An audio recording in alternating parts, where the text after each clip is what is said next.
Wheat Chex, Rice Chex, and Good Hot Ralston present Space Patrol! High adventure in the wild, vast reaches of space. Missions of daring in the name of interplanetary justice.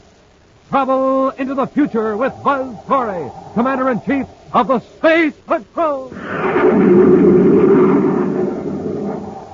In today's transcribed adventure, Buzz and Happy are on the third moon of Jupiter in their spacesuits, attempting to pull Major Robertson out of a crevice into which he has fallen.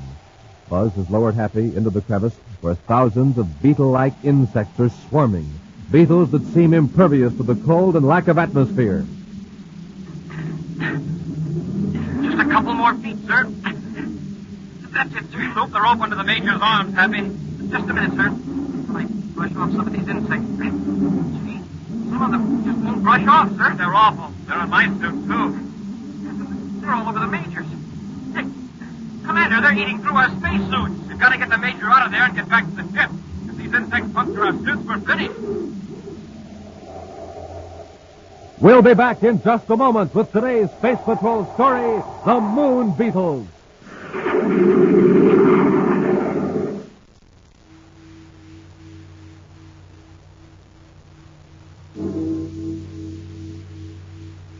The hour has struck. Yes, today is the last time we can offer you a pair of those wonderful new space binoculars that you can see way off in the distance with. Big 4-power plastic space binoculars. 5 inches wide, 5 inches long. Plenty big and plenty of fun. Gang, you can watch people blocks away, study birds in real tall trees, read signs way off in the distance, spot planes high in the sky, and listen, you wear space binoculars on your head. Yes, sir, a strong elastic band holds them snugly to your eyes, makes you look like a strange man from Mars, leaves your hands absolutely free. Yes, the hour has struck. Today is the last time we can offer you these terrific new Space Patrol space binoculars. To get a pair exactly like Buzz Corey wears, do this. Buy a box of Instant Ralston. Then, with your name and address, send 25 cents in coin and an Instant Ralston box top to Space Patrol, Box 686, St. Louis, Missouri. This offer good only in the USA and may be withdrawn at any time. That's Space Patrol, Box 686, St. Louis, Missouri.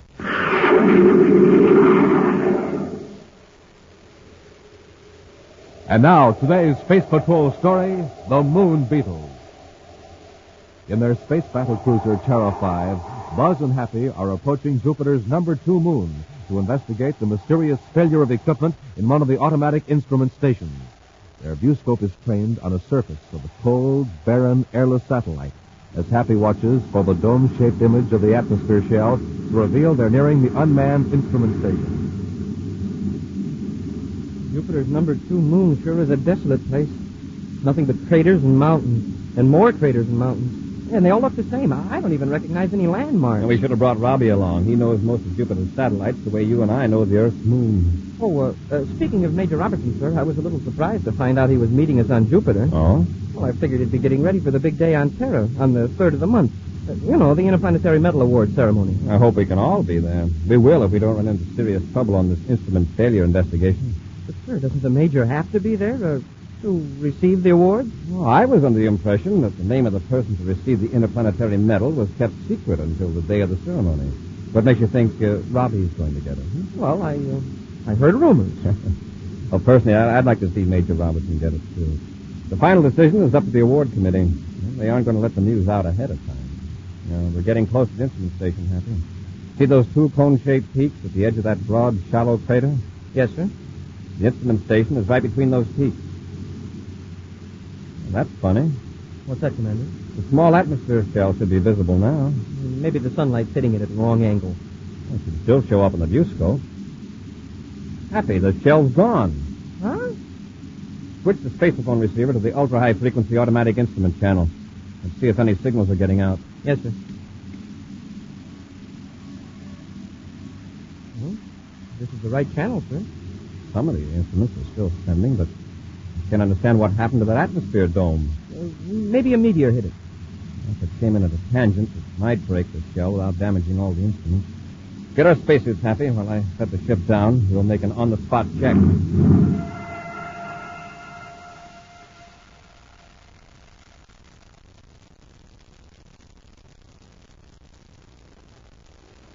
There are the instruments, sir. They don't seem to be damaged. The dome's foundation is intact. So are the double hatches to the airlock. The metal framework and the gates are still standing. Happy, I'm afraid your meteor theory is out. But if it came in almost parallel to the surface of the moon and hit the shell... There would still be fragments of the plastic shell scattered all over the area. Take a look. The ground all around is perfectly clean. Wow, the shell must have been completely disintegrated. That would put most of the instruments out of commission, even those that were picking up cosmic radiations through the receptors outside the shell. It's very strange, Happy. Cut off the atmosphere plant. We'll get back to the ship and blast off. Yes, sir. I'll spacephone Robbie and ask him to meet us in Shargon instead of Jupiter City. Well, isn't that just south of Jupiter City? Yes, it's a technological center. It's where Dr. William Conrad receives and analyzes the data transmitted from these instrument stations on the different moons. I wonder how he'll analyze the fact that a whole atmosphere...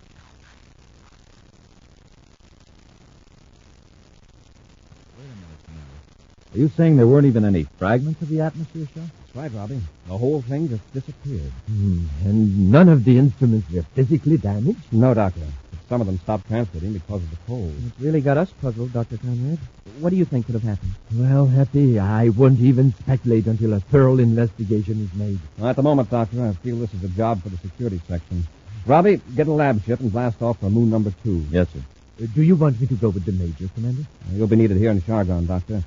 You've got to evaluate the data from the other moon centers. I'll keep in contact with you from number 2 moon and give you any information I can gather. Good. Robbie, I'll leave the investigation in your hands.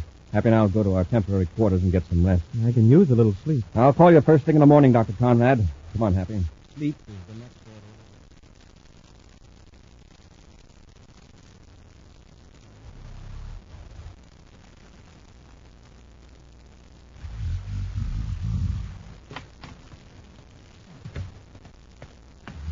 Happy. Happy, wake up. Oh, Commander, what time is it? 6:05 hours Universal Star Time. Are you going to sleep all day? Oh, don't be stupid, huh? I plan to be awake before you, sir. Say, are you sure it's 6:05? Look at your watch. Yeah, but it's still dark outside. That's why I left the shade up, figuring the sun would wake me up. Yes, I noticed how dark it was. Maybe we're having an eclipse of the sun. They're fairly frequent on Jupiter with 12 moons in the sky. I'm sure I should have thought of that. Have you talked to Dr. Conrad? I phoned his lab, but wasn't able to reach him. Maybe he overslept, too. From the sound of things outside, it sounds like the middle of the day. Come here and look, sir. The streets are full of people. These Shargon citizens must be early risers, or else they got up to see the eclipse. The eclipse here wouldn't cause that much excitement. What do you know? The lights are on, all over the city. That must be Dr. Conrad. I told the charge of quarters to put the call in here. Corey speaking. Commander, this is Dr. Conrad. Oh, yes, Doctor. I've already called your lab. I'm not at the laboratory. I'm at the spaceport. Can you come over? Is something wrong? Haven't you noticed the darkness? Yes. The 4 biggest moons must be eclipsing the sun all at once. This is no eclipse, Commander. The Shargon atmosphere shell is completely covered with insects. Insects? Yes, I know it sounds crazy, but it's true. They're blanketing the entire dome. Billions of them. Space Control isn't letting any ship in or out of the space lots. They're afraid the insects will swarm into the city. Doctor, where are you now? I'm in the Spaceport Master's office. I'll be right over. I'm ready, Commander. Then let's go.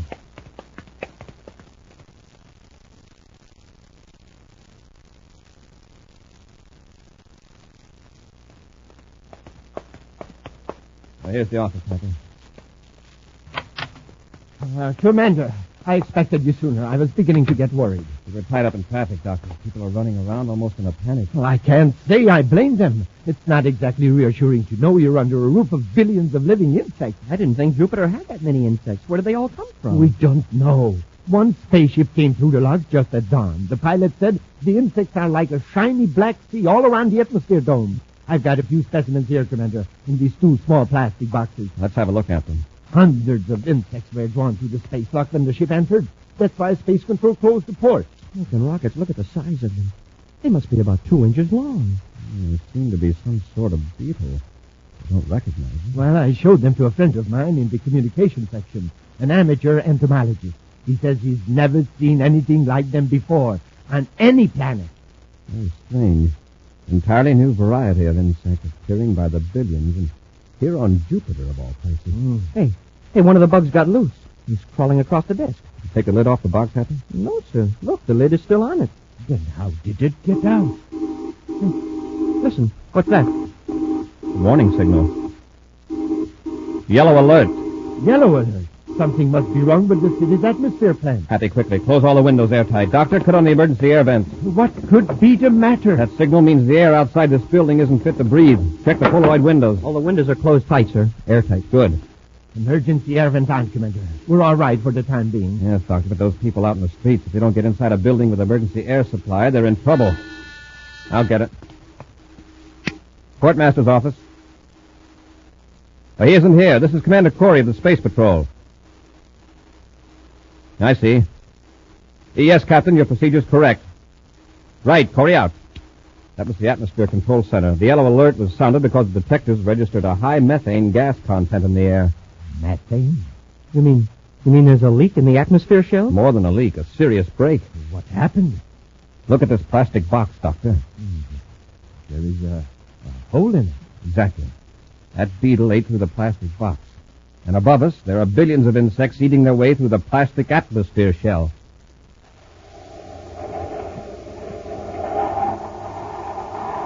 We'll be back with Space Patrol in just a moment. Presenting the mystery of the baffling basketball player. Sometimes this 10-year-old boy would be a sharpshooter. He'd make basket after basket after basket. But then, at other times, ouch, he'd miss shot after shot. And so it went. Sometimes a shooting star, sometimes a falling star. Here was the trouble. This boy was only getting supercharged now and then. On some mornings, he'd have a power breakfast with rice checks or wheat checks, the super cereals that help to supercharge you. That's when he'd really shoot those baskets. But then, at other times, well, he'd just eat any old breakfast. And that's when they'd call him Fumbler. So, gang, remember, to be a winner every day, you have to get supercharged every day. In other words, enjoy that rice checks and wheat checks in your cupboard all the time, not just some of the time. Make it a rule to do what Buzz Corey does. Eat a power breakfast with rice checks or wheat checks every single day. The bite-sized super cereals that help to supercharge you. Delicious checks.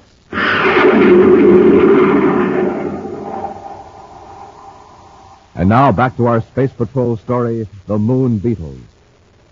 The city of Shargan on the planet Jupiter is perilled by a vast swarm of strange insects that completely cover the atmosphere shell. These beetle-like insects are gnawing through the thick plastic of the transparent dome over the city, and now the air is contaminated with the harmful gases that compose Jupiter's atmosphere.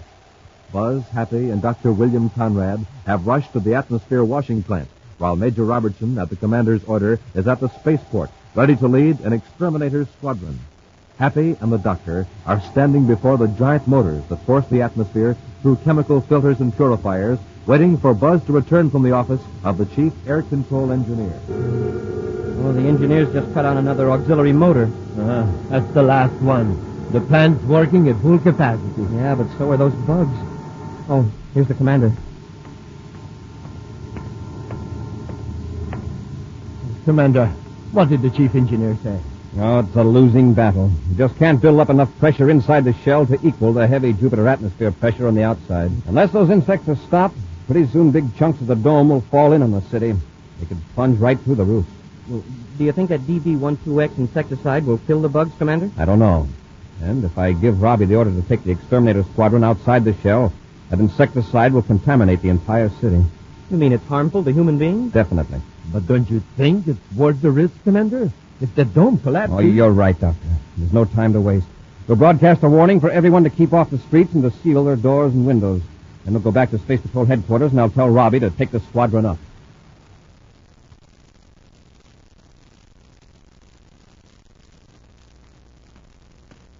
Commander, the streets have been completely cleared, and the Major and the squadron have been spraying the outside of the dome for 20 minutes.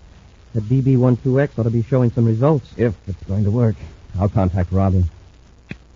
Commander Corey at Shargan Space Patrol headquarters, calling Major Robertson aboard Space Patrol cruiser J571. Corey to Major Robertson. Robertson, Robertson here. Go ahead, Commander. Is it working, Robbie? All 8 ships have made 10 passes with the insecticide, Commander. The insects are saturated with the stuff. It doesn't seem to phase them. We've got to find something that's effective and find it quickly. Well, heat might do it. We can get enough ships with atomic flame ejectors and play them over the dome. There aren't any on Jupiter. What about trying ultrasonic vibrations? That's it. That'll do it, Commander. Dr. Conrad, you know of a lab ship here in Chargon that's got an ultrasonic generator in it? Oh, yes, Commander. There is one at the spaceport. Good.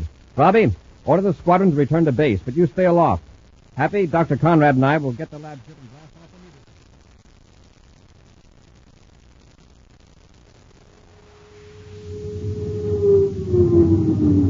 immediately. Lab ship secured for blastoff, Commander. All right, Hap, I'll notify Space Control. Commander Corey and lab ship X211 in Area 28, calling Space Control Chargon. Space Control Jargon, go ahead. We're ready for blastoff. You may blast off at will, sir. Space Control out. Stand by to fire rockets, Happy. Standing by, sir. Ready, Doctor? Yes, Commander. Fire rockets.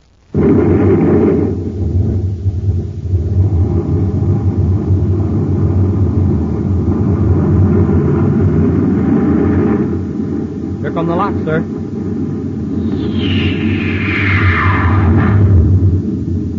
Reduce power and we'll circle back to the dome. What a sight.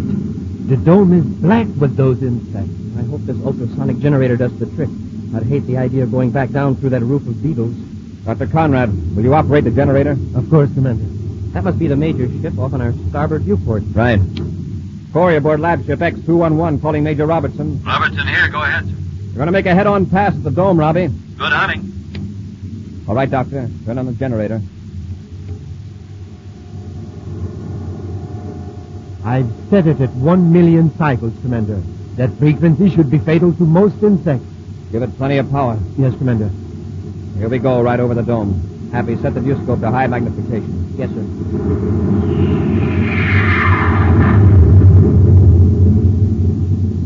We'll circle back and make another pass.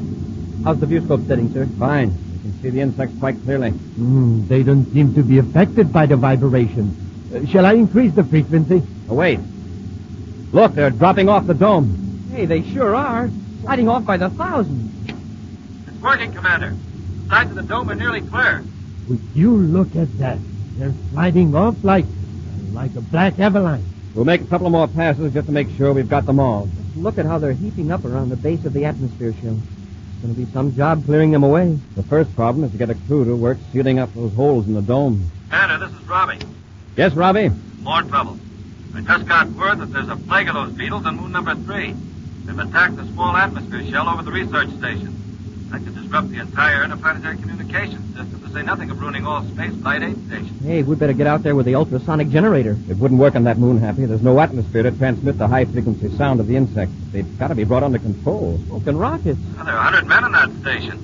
They can't even be evacuated because they can't open the space locks. What's wrong with the power unit? Communications picked up automatic signals that indicate a relay didn't work.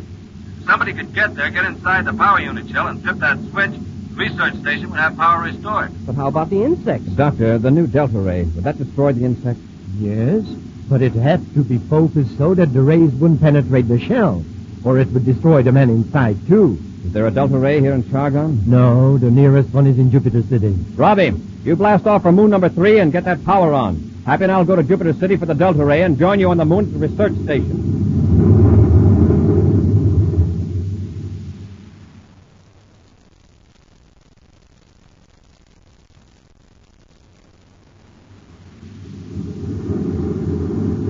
There's the research station, Happy. We'll cut our speed and circle. I'll get the delta ray ready. Now, don't turn it on till I give you the word.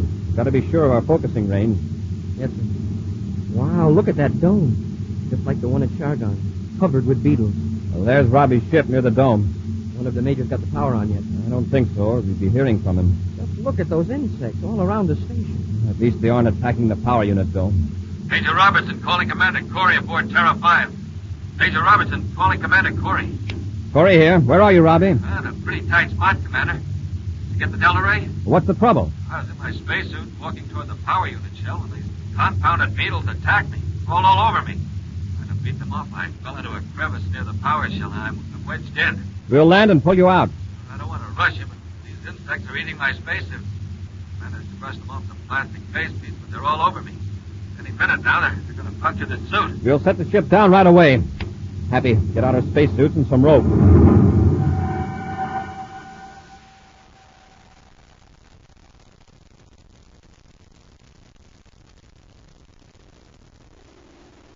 There he is, Commander. He's really wedged in. Look at those beetles. There are hundreds of them down in the crevice and all over him. Robbie, can you read me? Yes. They're going to drop you a rope. Grab it. Now, go ahead, Hap. Catch, Major. All right, hang on. We'll pull you up. Hey, it slipped out of his hand. Robbie, can't you hang on? I haven't got any strength. Are you hurt? It's my leg. I'm beginning to feel pain. Losing air. But this is no time to pass out. If that suit is punctured, you're finished. Robbie. Commander, I'd better go down there and tie the rope around him. No, you might get caught, too. I'll go down.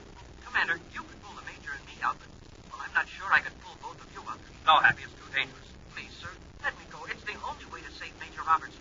And don't forget the men in the station. You may be right. Here, take the rope. I'll lead you down. Yes, sir. Well, lower away. Now, hang on, Happy. That's it. A couple more feet, sir. Okay, hold it. I'm looping the rope around the Major's arm. Help me if you can, Major. All right, Happy. You ready, Hap? Just a minute, sir. I'm going to brush off some of these beetles. One of them burrowed in nearly through my suit. Okay, pull. Now, hang on to Robbie. He's wedged in pretty tight. Oh, my leg. He's loose now, Commander. Haul us up. Okay.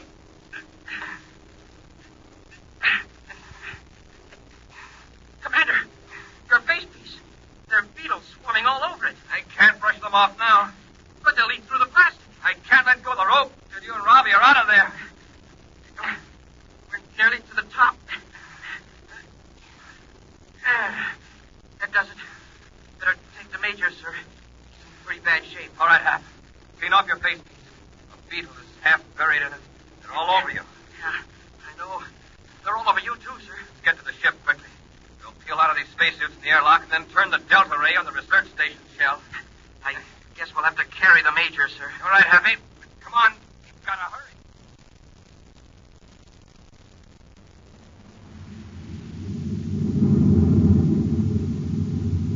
The delta ray is focused, Happy. Give it another charge. Hey, it's working. The beetles are dropping off the shell like flies. Well, this ray works better than the ultrasonic generator. See that, Robbie? Yeah, really shriveling them up. How's your leg? A little better. Good. As we wipe out the beetles, we'll land and turn the power unit on.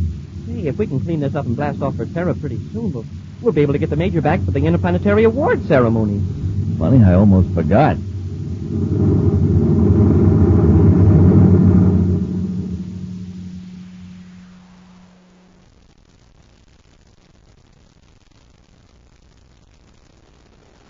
Thank you. Thank you very much. Go on up, Major. The commander's ready to give you the medal. Quiet, Happy. The commander's going to speak. Fellow citizens of the United Planets, it's my privilege and honor as last year's recipient of the Interplanetary Award to present this symbol of courage and service to the current winner.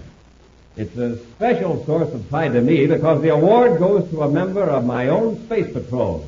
Major, the commander's looking this way. He wants you to go up.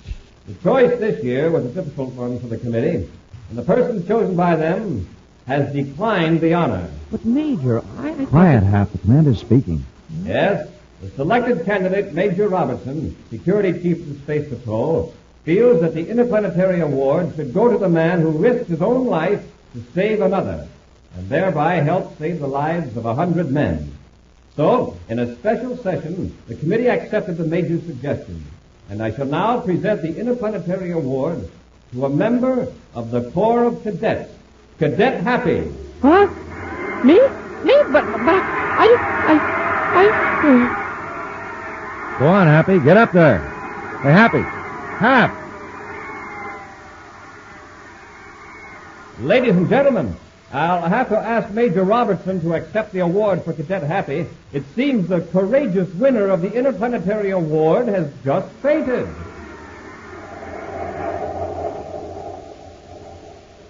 An exciting preview of next week's thrilling Space Patrol adventure in just a moment.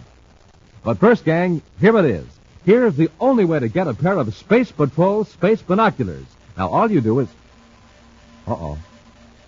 Here's a radio ray from Terra. Boys and girls, this is your commander, and I have a message for you that's so important, I've interrupted Vic Tufeld. Here's my message. Today is positively the last time we can offer you a pair of official space binoculars. This is the greatest offer we've ever made, and it's one item I feel that every one of you should have. All those thousands and thousands of boys and girls now have their space binoculars. I know for a fact that many of you have still not sent in. So don't wait. This is important and vital. Send in today for your Space Patrol space binoculars.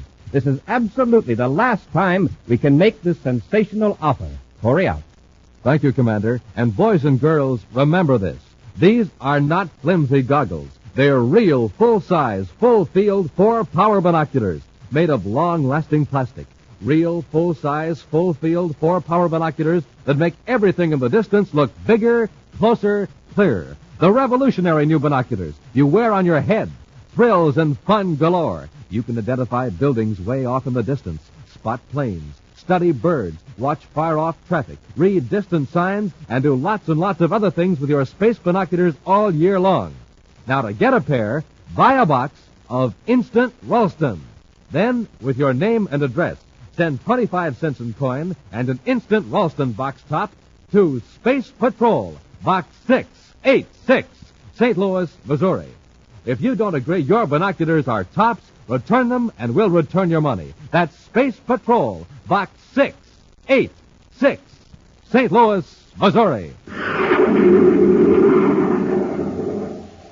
And now, an exciting preview of next week's thrilling Space Patrol adventure. Buzz and Happy have just left Terra 5 to enter a damaged spaceship far out beyond the Pluto orbit. They've entered the wrecked ship in their spacesuits to rescue 2 unconscious men. Around the ships, huge chunks of metal hurtle through space on an unknown orbit. We'll have to carry them, Happy. You take this one, I'll handle the big fellow. Yes, sir. Hey, Commander, the ships are swerving right into that stream of metal fragments. I thought I set the controls to keep pace with them. Hap, those fragments aren't going in a straight line. They're in a swirling motion like a whirlpool. Hey, Commander, they're battering the ship to pieces. They're breaking us up. We gotta get these men inside quickly before the fragments puncture the ship. Or we're finished, all of us. Be sure to be with us next Saturday for the exciting story, The Strange Gift of the New Star, when Wheat Chex, Rice Chex, and Good Hot Ralston again bring you Space Patrol! High adventure in the wild, vast reaches of space. Visions of daring in the name of interplanetary justice. Travel into the future with Buzz Corey, Commander-in-Chief of the Space Patrol! Space Patrol, an original Mike Moser production starring Ed Kemmer as Commander Corey and Lynn Osborne as Cadet Happy, was written by Lou Houston and directed by Larry Robertson. Other players were Ken Mayer and Bela Kovach. Dick Tufeld speaking. Now, don't forget to tune in next Saturday and every Saturday when Wheat Chex, Rice Chex, and Good Hot Ralston again present the new exciting Space Patrol! Be sure to see another exciting Space Patrol program on your local ABC TV station. Consult your paper for time and channel. Space Patrol comes to you transcribed from Hollywood. This is ABC Radio Network.